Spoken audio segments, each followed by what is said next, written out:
6T70 transmission computer module with the solenoids. The pressure switches like to go bad, and there's nothing wrong with these, so I'm going to change them anyway, because you put this in a vehicle and it may go bad, then you have to take everything out. I'm using the Sonix. There's the part number right there, which is a pressure switch kit. And also there's a pressure switch tool kit. Let's see here. At Sonix sale. Here is the part number.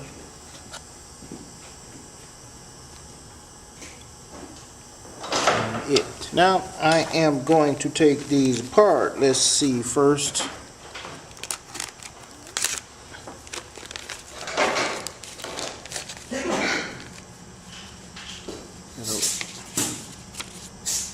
Little bitty diaphragms.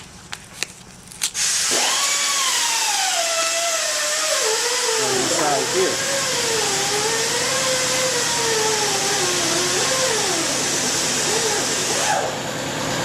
These are the diaphragms right here.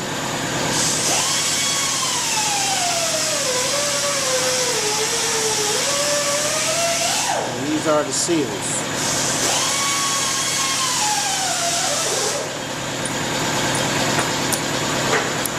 Tools I'm going to be using are these right here.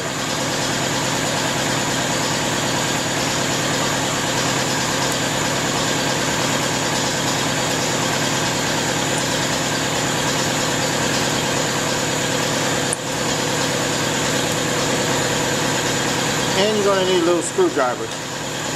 So first thing we're going to do is pick these out.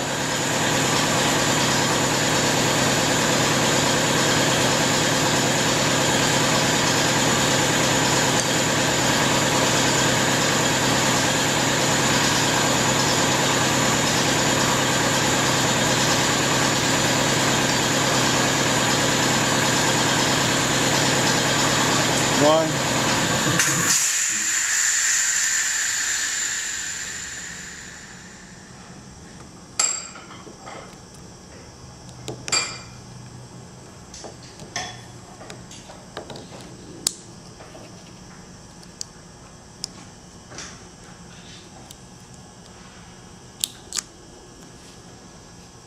Right.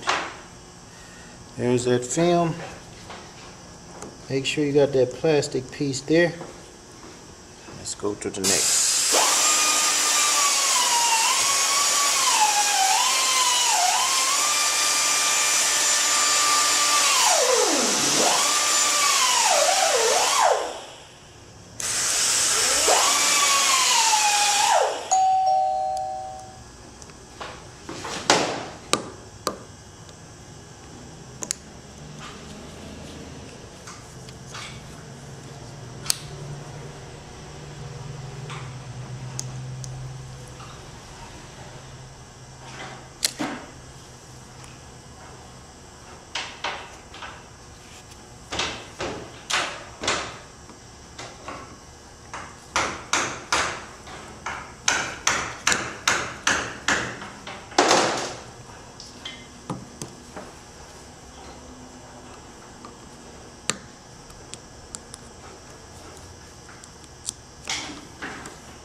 make sure these little yellow pieces is down in here or in here.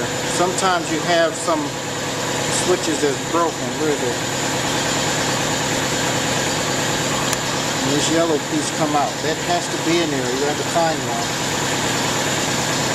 So now we're about to get the new diaphragm.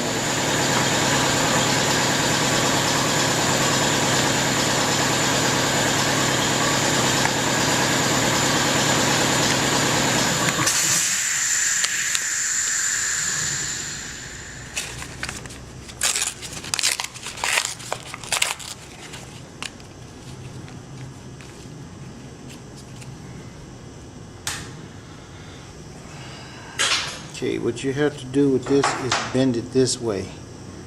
You got to get it down in there and make sure it goes underneath the edges there. Let's see.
And you use this tool here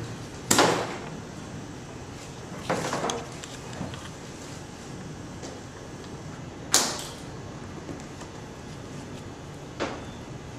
go around, make sure it's in there.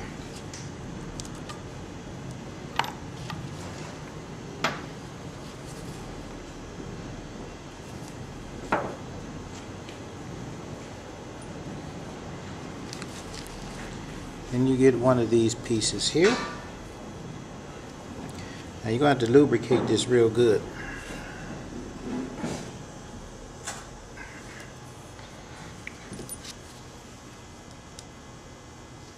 I believe they should have rounded this off a little better, but you have these two pieces. What you want to do is set that inside all the way to the bottom. Then you want to take one of these and put it in to the tool this way. No, not yet. You got to lubricate that. Sorry, because you got to slide. Lubricate it that way. Put the seal inside this tool like that. Put it in. Then you take this one, which is a plunger, and you have to push it all the way in till it folds inside. I'm sure.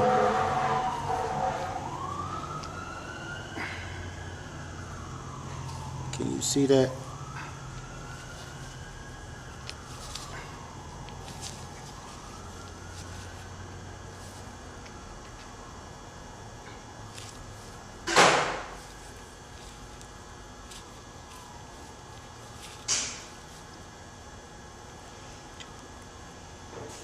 Got it.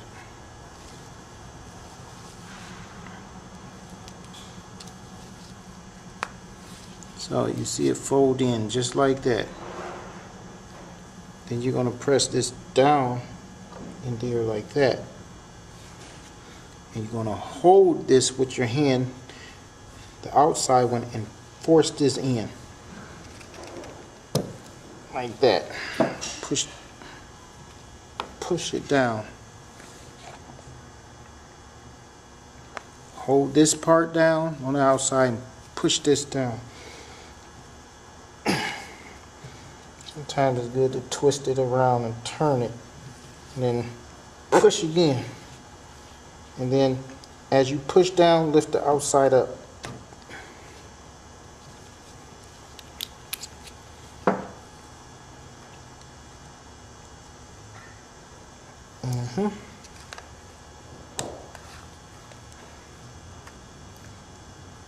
And to make sure that it's completely inside, so it's best to take this little screwdriver and push the outside of it around. Let me show you that.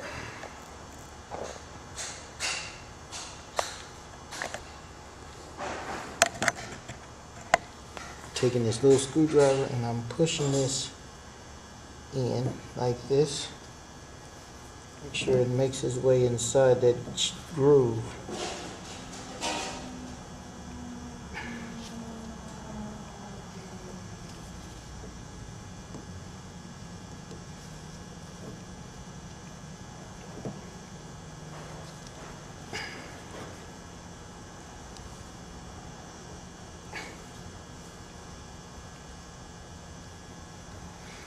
Now me, I like to put my mouth on here and blow in there and see if there's any hole, if it holds the air. If it does that, it works.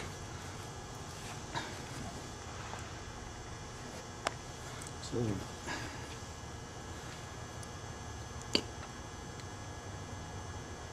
mine is holding.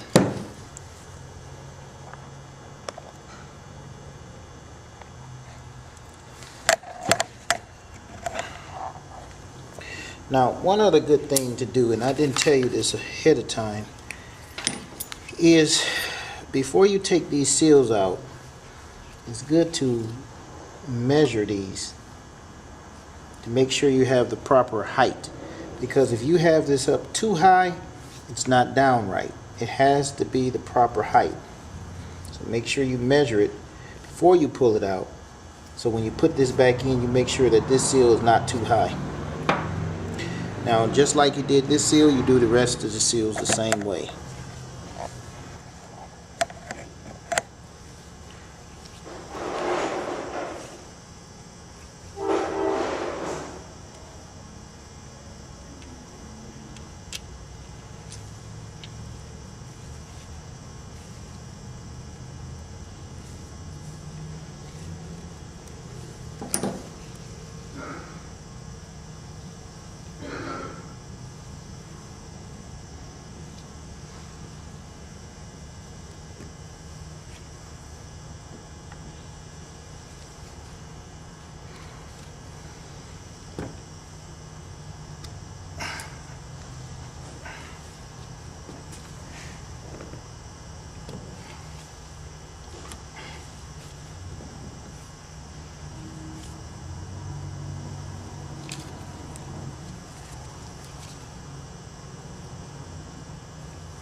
that is it. When it comes to, they give you an extra film and an extra seal in the kit in case you mess up, but you do it a couple of times, then you'll be able to replace those. These things go bad because they get heat treated, I guess, and they become brittle and break. After that, you get pressure switch codes. So it's best to replace those. Even if you take it out and the 3.5 reverse drum is the issue, replace those if they have switches so you don't have to be taking these out again. I've had that issue